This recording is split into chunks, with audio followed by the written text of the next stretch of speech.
women gonna shop with women all day. You know what I'm saying? So I would say more so with the men is more so convincing them, like, I know you smelled, some butters before, or when men hear body butter, they might automatically associate that with something feminine. Mm-hmm. So I try my best to just say, no, brother, this is masculine too.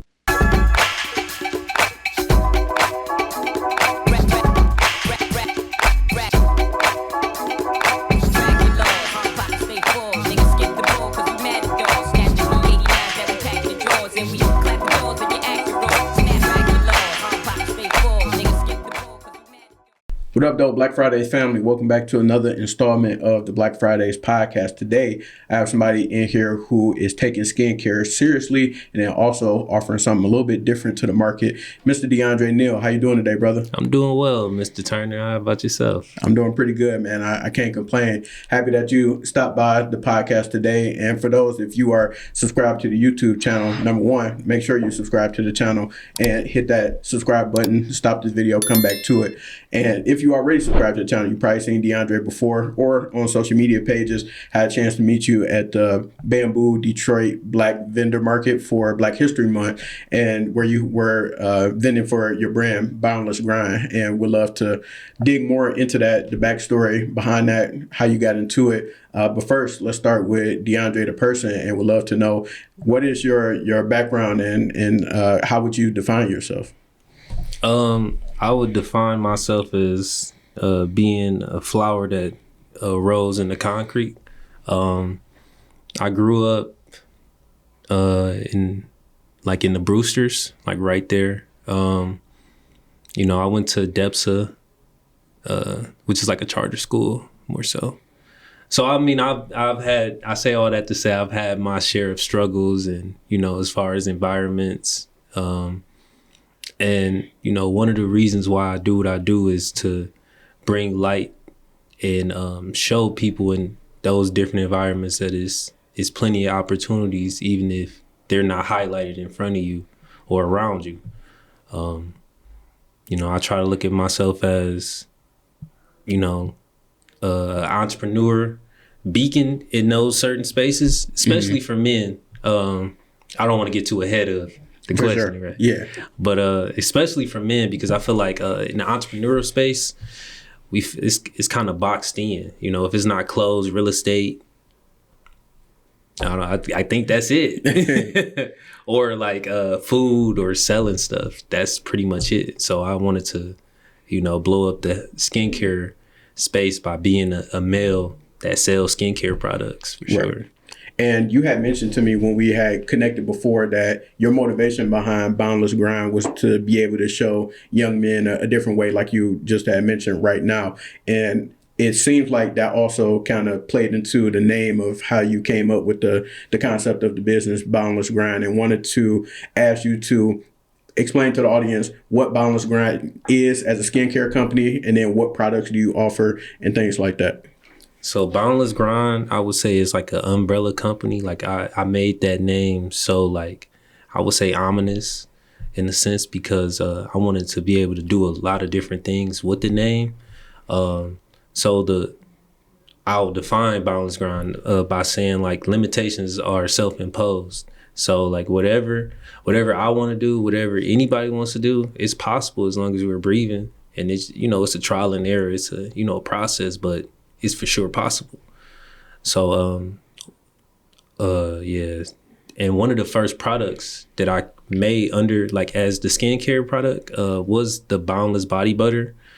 It was also formerly known as Dre Butter. Mm-hmm. And I got into that because I grew up with eczema. And I struggle with that still to this day, like, especially with different weather circumstances, because it's a lot of times it's with the weather. But it's like, I know this products can slightly help sometimes due to, like I said, the weather. It just all depends. And it was something that I felt called to do, especially being from where I'm from and, everything I've endured, and to show, like you said, to show the kids is something more. Like even something like skincare, like who who's thinking like I'm gonna be an entrepreneur and I'm gonna sell some skincare products? Like, you know, usually when you hear skincare, you thinking of Avon and Bath and Body Works and stuff like that. But you know, to have a Detroit skin brand, I would, you know, that's something I wanted to tackle for sure.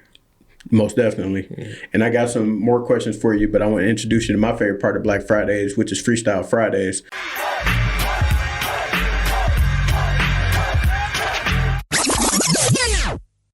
So, Deandre, you got 16, you got 8 for us, you got 4 bars. What you what can you do for us today? I mean, what kind of beat you got? What you got? You know, I like some lo-fi type, smooth type stuff. Okay, you know? All right. So luckily for you, not luckily because you're gonna actually do it, but I don't have any beats on hand. However, Freestyle Friday is just a random assortment of questions, rapid fire, and they all about you, so you shouldn't get them wrong. Okay. All right. So number 1, do you have a favorite scent? I go through all of them. So right now, my favorite scent is Blanca. Okay. That's one of the favorite scents that I'm using right now. Like that's the one I've been using for like the last month. And that's who creates that? Me. Oh, that's yours. Yeah, okay. Yeah. Besides yours, outside of yours. I should have said that. But outside of me, I like Chanel Blue. Okay. Yeah. Yeah, that's fire. I smelled that one before. Yeah, that's Chanel Blue. That's Chanel Blue. What else? Oh yeah, Egyptian Musk. Can't go no wrong with Egyptian Musk. Fire. Yeah. So you had an opportunity to be a part of a lot of different events in the city. Do you have a favorite thus far that you've had a chance to vend at? I like the Eastern Market. I like the energy. I did an event at the Eastern Market at the beginning of this month. I really enjoyed that. Dope. The people, you know, they were welcoming. It just was nice vibes. Nice. And scoot the mic to your little closer. My bad. Nope, you good. Is that better? Yeah, that's perfect. Okay. Do you have, since you've been during this entrepreneurship journey, do you have a favorite day or a favorite moment that you've achieved so far? I would say one of my favorite moments was being on Fox 2. I would say the second time because I wasn't so anxious. So I was kind of able to, you know, take in the moment and actually say everything I wanted to say. And it felt good to actually be able to do that and be there, you know. That's dope. That's one of my top ones for right now. Yeah. For sure. Do you have a favorite song or favorite album in rotation right now? Favorite song? Okay. So it was just, so Gunna just came out with, I think it's a 101. Yep. I think it's called Black Jack. I've been rocking with that heavy right now. I always got some Nipsey in rotation. Crenshaw. Yes. Detroit stuff, you know, Babyface Ray. For sure. V's. You got some Skiller in there? You messing with Skiller? Yeah. I've messed with some Skiller. Actually Payroll just came out with a EP. Okay. I've been really rocking with that heavy. It's a song on there called Cash Out. And I think it's called another one is called Rose Anniversary. Yeah, Payroll always coming through with them bangers for sure. Most definitely. And favorite summertime activity? Go to the beach. What's that? Metro Beach. I go to Metro Beach, you know, put my feet in the sand, you know, just chillax. For sure. Yeah. That's dope. Yeah. What about yourself, man? Favorite summertime activity? Yeah. Usually I enjoy a good random cookout. Oh, so where it's not like a family reunion type or like a big event, like just a random with somebody be like, hey, I got to put something on the grill, pull up, and then just be able to go hang out and chill with my people. Like I enjoy those. Okay, yeah, that's a smooth vibe for sure. For sure, most definitely. Well, appreciate you for engaging in the randomness, and you successfully passed Freestyle Fridays. Okay. So I wanted to go back into digging a little bit more into Boundless Grind and the business behind it. So, could you tell us the products that you actually have available for Boundless Grind, and how did you start to develop those? Okay, so the first product is the body butter. That's a shea butter base, and that's the starter right there. You know, that's one of the ones where it took me. I would say like 2 to 3 years to really master like how I wanted to present it and everything. It's like a baby, you know, because it was the first product that started it all. Because felt like a chemist in the lab with the body butter and, you know, just trying to get it right, looking right, feeling right, not too oily. It was a whole process. Like I felt like a whole alchemist for real. Yeah. The second product is the candles. Candles, they took a long time. I would say those are the aromatherapy candles. It's a nice slow burn. And it's gonna have the whole room smelling exactly how the candles smell. The next one is the Boundless oil, and that's like a multi-purpose oil. It's good for your whole body. You can put it anywhere, and it'll have you moisturize. It also stimulates hair growth. It's just, you know, all natural products, honestly. Then it's the beard kit. I do a beard kit, like a beard butter with a comb and a brush, and it moisturizes and nourishes your beard. Because something I struggle with, and I know a lot of people struggle with, is irritation of the skin, and it come from, dry hair or anything like that. So I try to stay as moisturized as possible because that's just already dealing with eczema. Yeah. Because before getting into, body care products, I've never really like paid attention to inflammation and, irritation to the skin. And that can really change the quality of your living. You know what I'm saying? So it's like, I want to be as productive, as effective as possible. And I had to take my skincare regimen into account on that for sure. Yeah.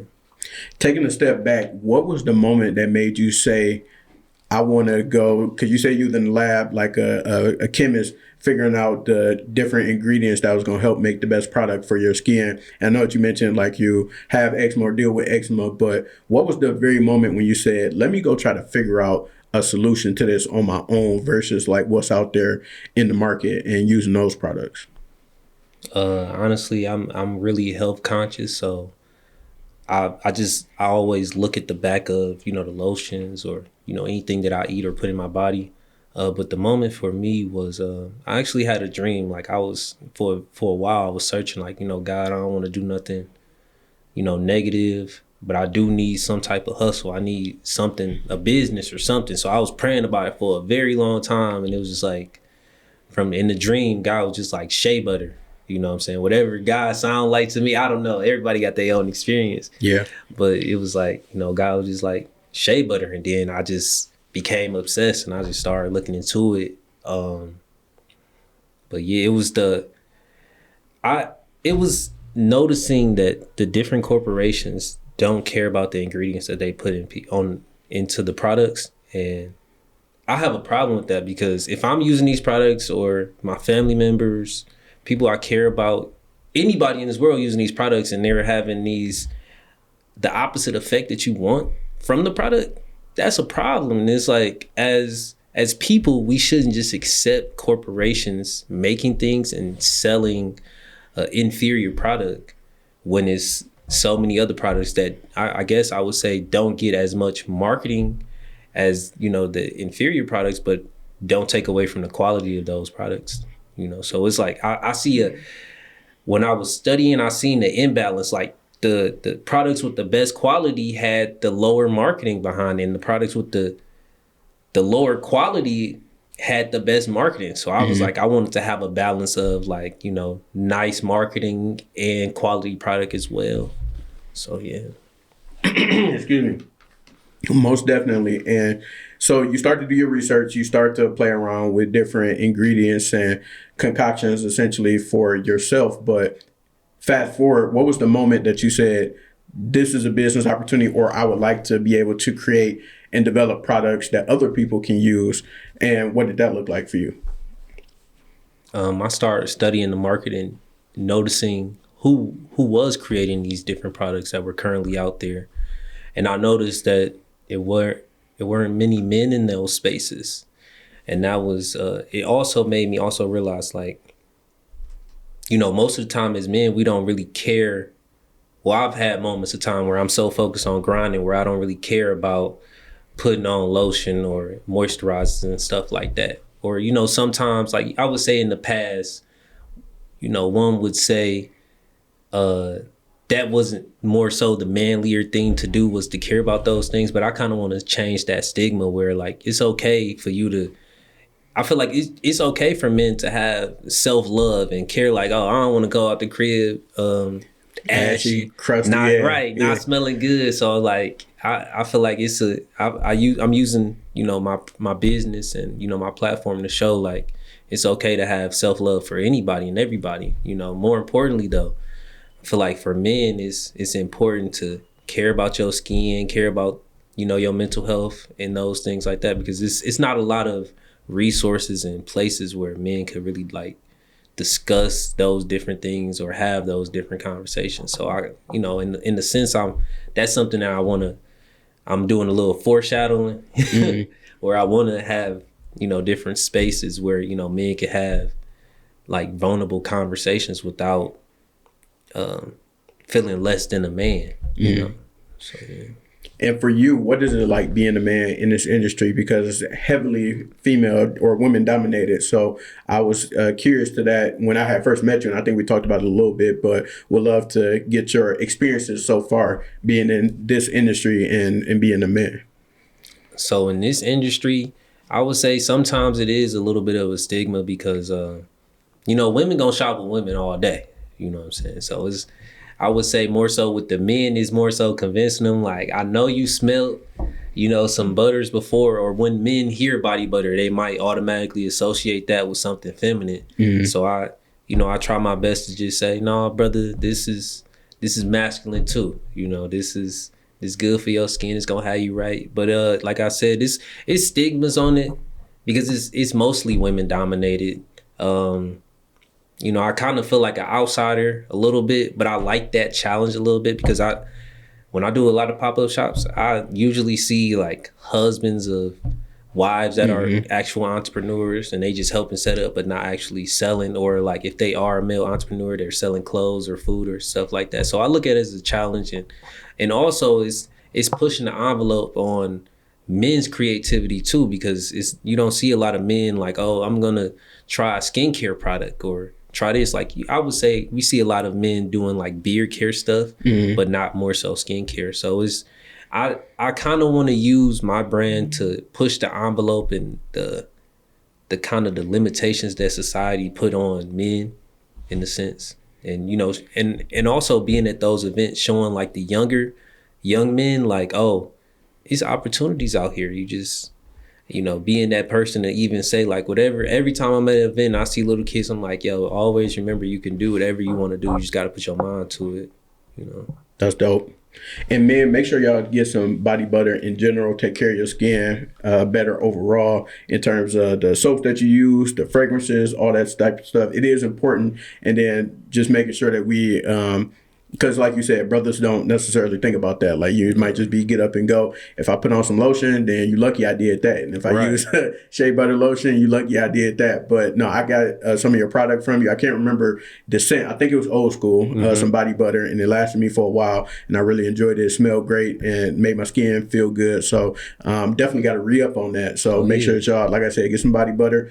Go to Boundless Grind first. If you can't get the Boundless Grind or if you done ran out, you need some body butter in general, but make sure that you hydrating your skin and oiling yourself up. So in terms of the business aspect, so you mentioned that you had popped up at a few, or you vended a bunch of different spaces, including the Black Vendor Market where I met you at, Eastern Market, and then a few other events. What has that experience been like for you, for those who may have a product that they're also trying to get out there, or business in general, maybe a service, and they're trying to figure out, well, how can I push my brand? And I know that that's something you've been super consistent with. So I want to know if you could give us some gems about what that pop-up life is like.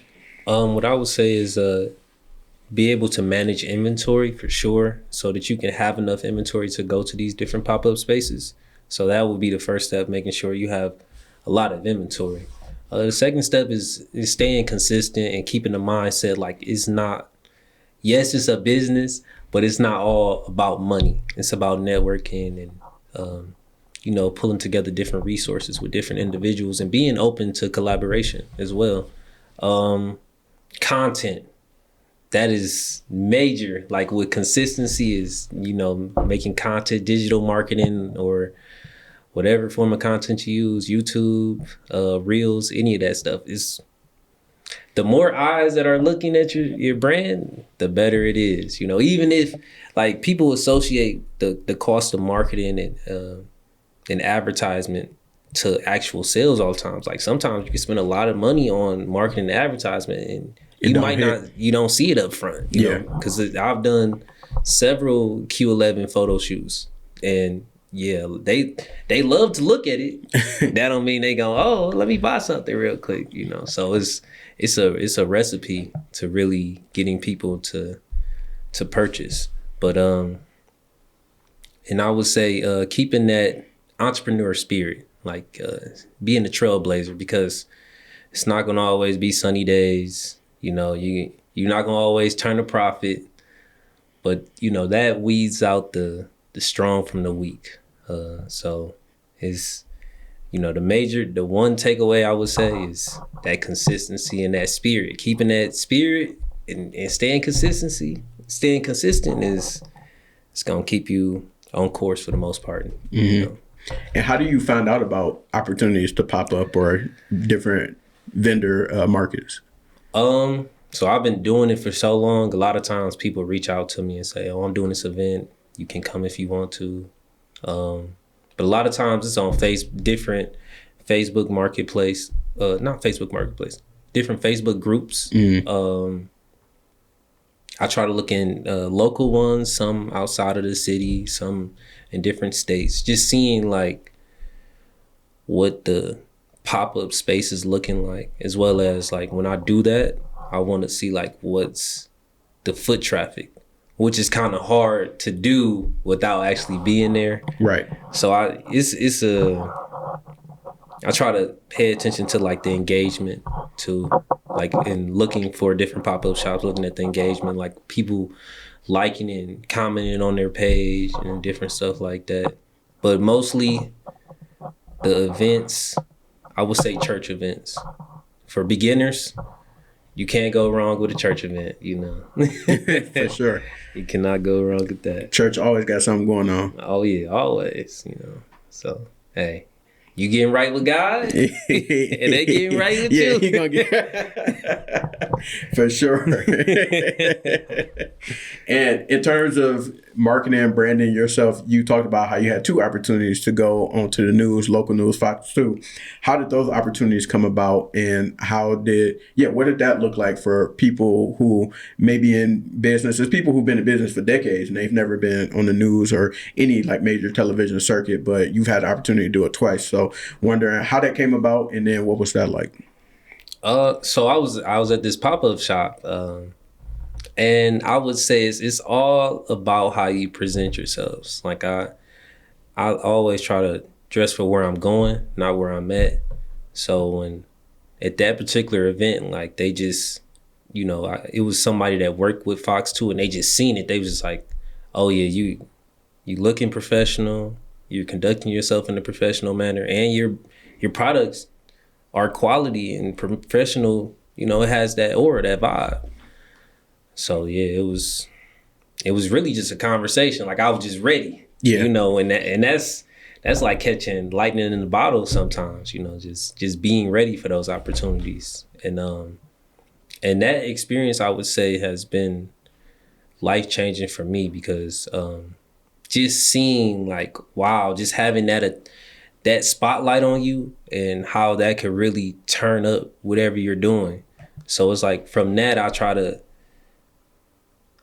think about and marketing in a more strategic manner. So I know like, all right, if I do this Q11 photo shoot, I know I'm gonna get sales. I know I'm gonna get, different advertisements for that. That's the purpose for it. The purpose is for advertisement. Mm-hmm. And I know like, all right, I know I'm gonna get in the ballpark, let's say around like 20 sales, let's say that, right? So in marketing, I know like, all right, I do like, let's say if I do a Q11 and then I do a pop-up shop and I boost those, then those can go well. But it's with the marketing, it's all about how much you're really investing up front. Mm-hmm. And sometimes that could be a gamble. You know, you like, oh, I'm gonna pay $100 for advertisement, and you don't know if that $100 gonna make you $50. You know, but it's all business. It's all business at the end of the day. Right, you know? And you got to be willing to take that chance in general, because I always tell people like Facebook ads is a great opportunity. You can get a lot of reach for not a ton of money. And then even if you're able to see back, if you can get your money back and break even, that's a win in itself, because at the end of the day, you still got more eyeballs on whatever it is that you're trying to push than you had before. But then also, like you said, it has to be a mix of being able to do your thing digitally, so creating content and possibly paying for some ads and things like that. And then you also have to be able to let people touch the product, or let people touch you, have conversations with you in real time and in person, because that also helps boost the brand. If anything, that might be more important than anything that you could do digitally. So I agree with you 100%. So in terms of Boundless Grind, what do you see in the future? What's on the horizon? Are you looking to possibly go into a storefront? Do you just want to expand your catalog? What's in your mind in terms of what's next with the business and the brand? I do want to start making more content. So like talking about entrepreneurship more in depthly, and not what is glorified from the outside looking in, like actually talking about real things that happen a part of the growing with a brand. So I've been thinking about like a podcast, like a business podcast, something like that, or maybe some type of collaboration with you. Hey, I'm here to help.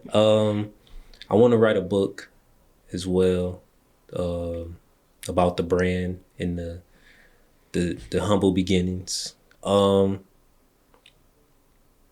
yes, I do want to do distribution, have my own storefront. I might start out in like, let's say like a Target or a Walmart or something initially, but ultimately like the goal is to have like a storefront and sell healthy produce and healthy products, you know, just like a whole Boundless Grind lifestyle type of thing. Mm-hmm. Yeah, that's dope.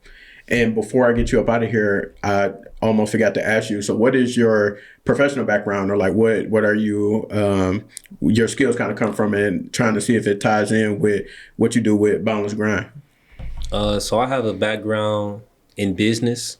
I've worked in several retail sales positions, just learning the art of sale, because the art of sale is so many different techniques, and it's a psychology to it. You were mentioning earlier about one of the best ways to reach people is by being in front of them, which is, I also view the pop-up shops as marketing and advertisement as well.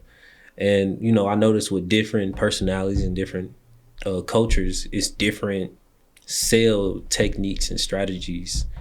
And it's interesting to see how this way of selling wouldn't work on this type of person, but it will work on this other person. Mm-hmm. So that's interesting. I also have a background in IT.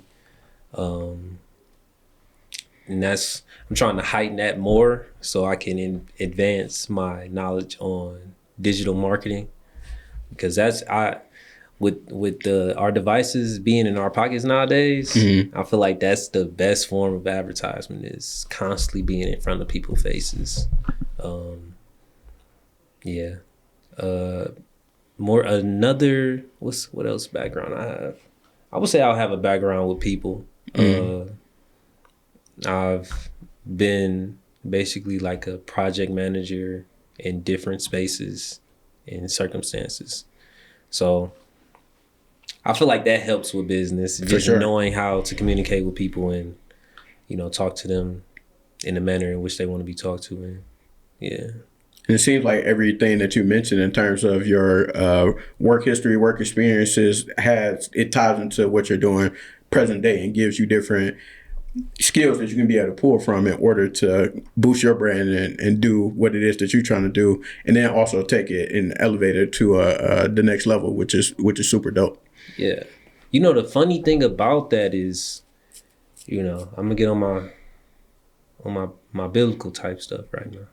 Talk to him. You know, for a long time, I was just in the darkness bumping my head, but at the same time, I was acquiring all the skills that I needed for what I'm doing today.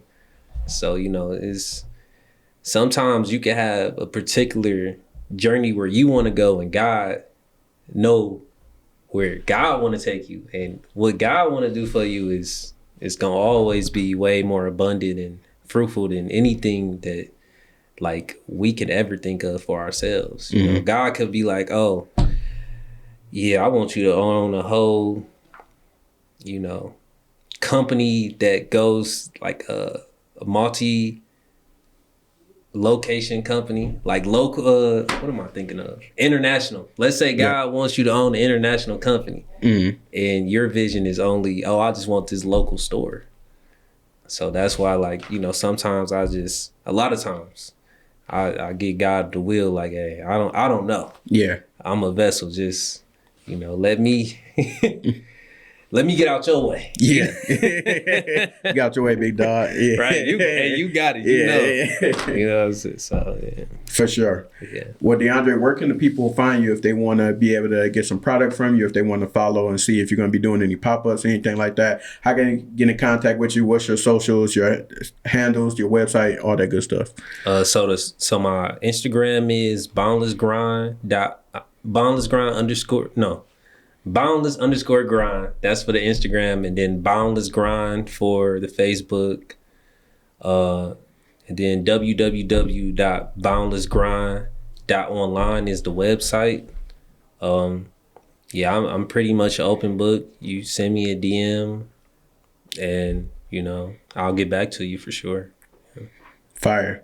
Well, Deandre, we appreciate you taking out the time to join the podcast today. It was a lot of great information that you shared about your journey and Boundless Grind and inviting us in on that. And like I said, when we connected, we talked about it a little bit, but it was great to get more behind the scenes of the story of what you've been building, and super dope to see how you've been consistent with it, which is what we talked about on the way up here, and just being consistent with anything that you're doing and how it starts to pay off after a while. So it's great to see the work that you're putting in is definitely paying dividends for you.